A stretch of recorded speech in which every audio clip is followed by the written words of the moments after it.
In my restless dreams, I saw that game, Silent Hills. You promised you'd release it to the masses, but you cancelled it. Well, you're back here again now, in a special place, looking for redemption. And looks like you got it! The Silent Hill 2 remake has not been out for that long, and the good reviews just keep coming in like there's no tomorrow. And consider this another one in the pile, because I, and many others for that matter, were not expecting this from Konami, especially after the crap they pulled almost 10 years ago. Now, if you're watching this and you haven't seen the other reviews, or maybe you're still on the fence as to whether to get one for Christmas or just for the hell of it, hopefully this will deter you onto the right path to making a decision, because this game is so good and it had as much impact on me as the night that I broke my face. Oh my god! Now, is it perfect? What is? No game, console, movie, TV show, nothing in life is perfect. There's a couple of things here and there, but overall, what has been done here is just fantastic and so unexpected. Let's dive into it.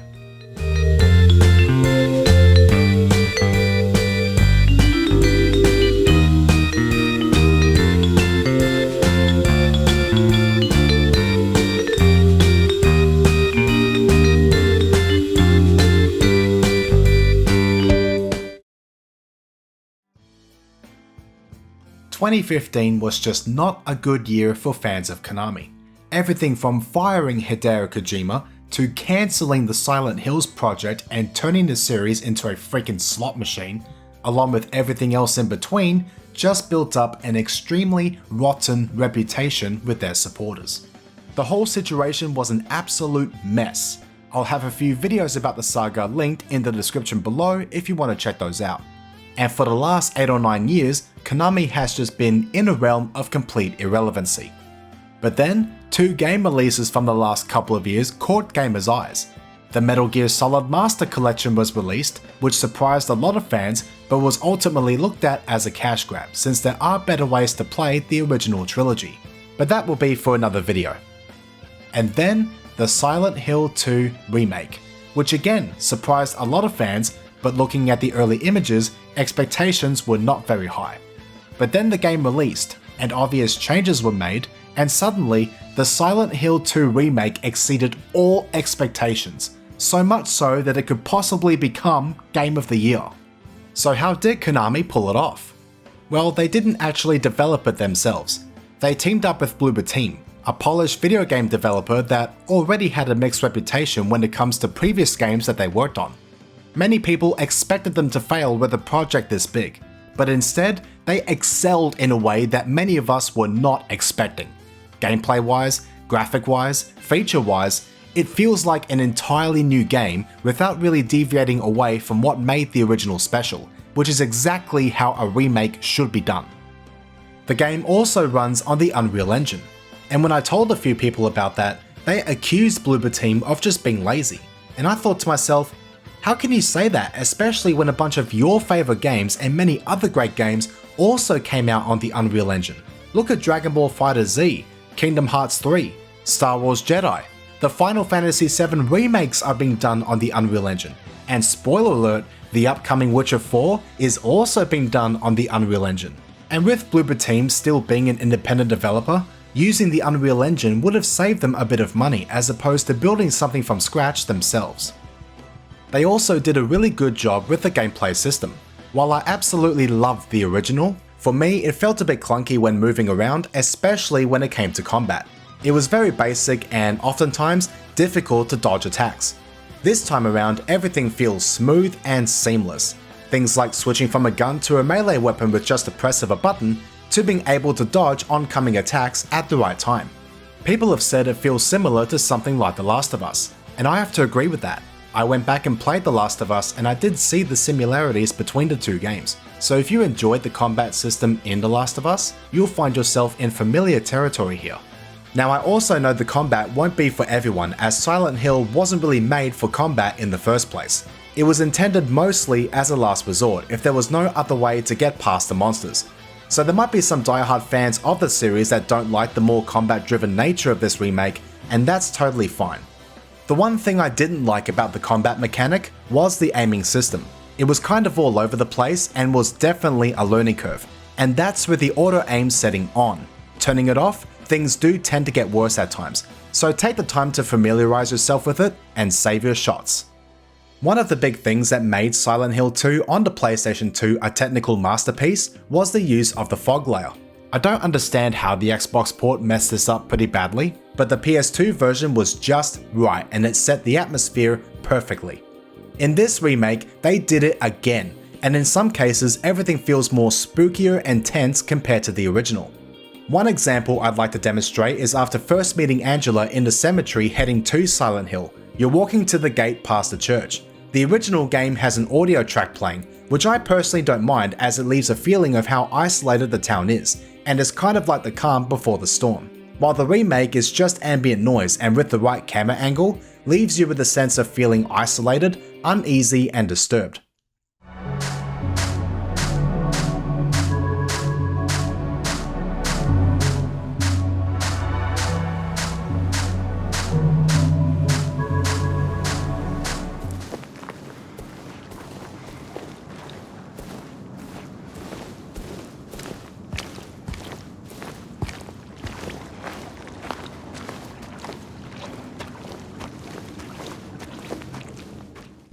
And those feelings, along with a sense of tension, are amplified as you're walking the streets.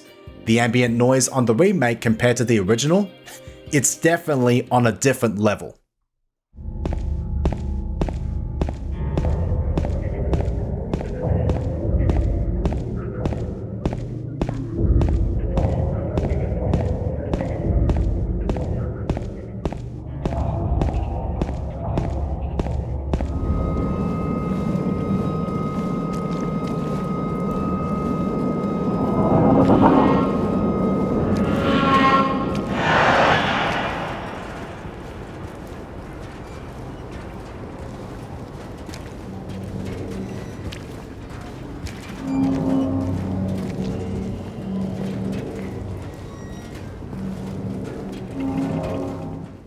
If this game somehow doesn't win Game of the Year at the next Video Game Awards, it's a very strong contender for Best Audio.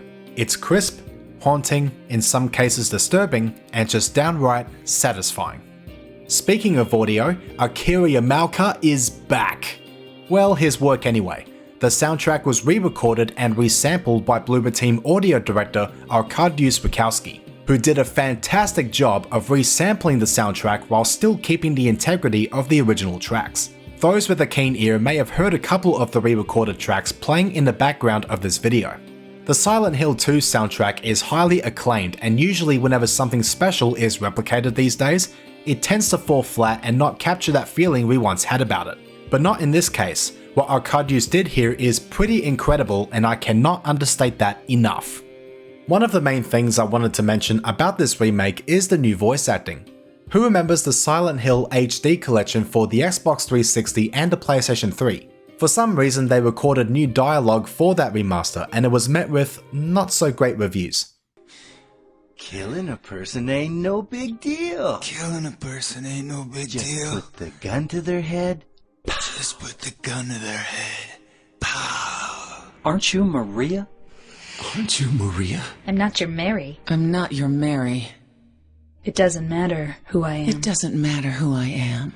I'm here for you, James. I'm here for you, James. See? I'm real. I'm real. They were just completely atrocious. Konami was forced to include an option to use the original dialogue. For Silent Hill 2 at least. Silent Hill 3 wasn't so lucky. Anyway, as expected, this remake has new voice acting, and while I feel there were some areas where it kind of missed the mark a little bit, overall it's pretty good. One of my favourites is when Angela tells James to stay away from Silent Hill.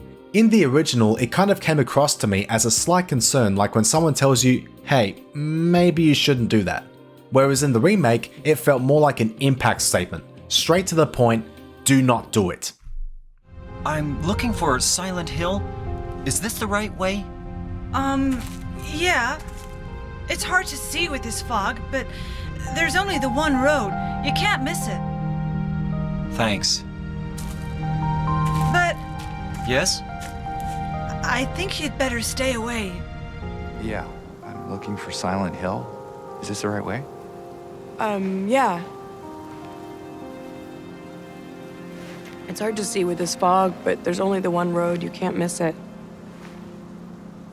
Thanks. But I think you should stay away. The voice acting for Maria/Mary was a bit of a miss for me, especially in this cutscene here.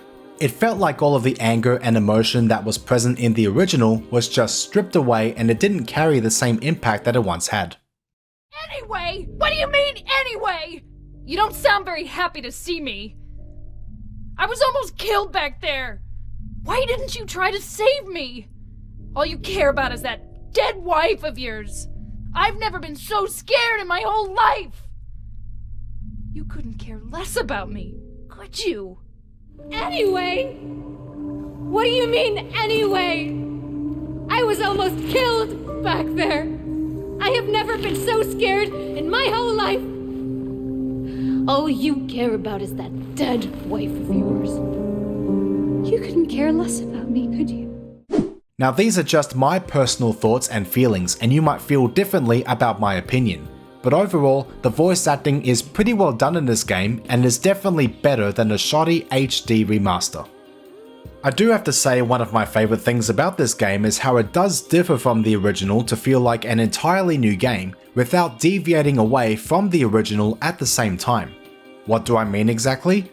There are things in here that weren't featured in the original game. The inclusion of new puzzles, for example. It's a really nice touch to keep the gameplay fresh, and the ones that carried over from the original, the way you would go about solving them isn't exactly the same as it was before. And some of the puzzles require you to go to different locations that were otherwise absent from the original game in order to proceed. Things like the first encounter with one of the monsters is a bit different. In the original, it took place in a somewhat blocked off tunnel. In the remake, it takes place in a random house. But the game pays tribute to its original form by including very familiar locations and objects. So that somewhat blocked off tunnel is now on the road towards Silent Hill, and that gate you'd pass to chase that monster is now nothing more than a flashback.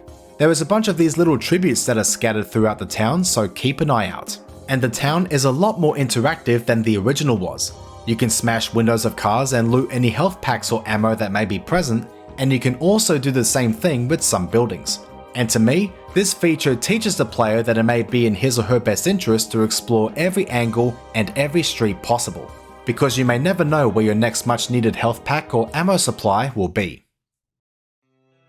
Aside from a few nitpicks, because I did say this remake, like everything else in life, isn't perfect, everyone involved did an outstanding job with this game. Konami seemingly revived the series with possibly the best entry in the franchise, and Bloober Team completely exceeded expectations and proved everyone wrong about failing this project. And that's what makes this remake special. No one expected Konami to bring the series back after all that crap they pulled nearly 10 years ago, and people expected Bloober Team to fumble with this game. But yet, here we are with something that rivals the success of the Resident Evil 2 remake.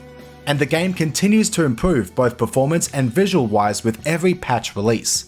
Just by looking at the game and the attention to detail, you can tell that Bloober Team actually cared a great deal about what they were making. And at the next Video Game Awards, even if the Silent Hill 2 remake doesn't win Game of the Year, it still has a very strong chance of winning an award.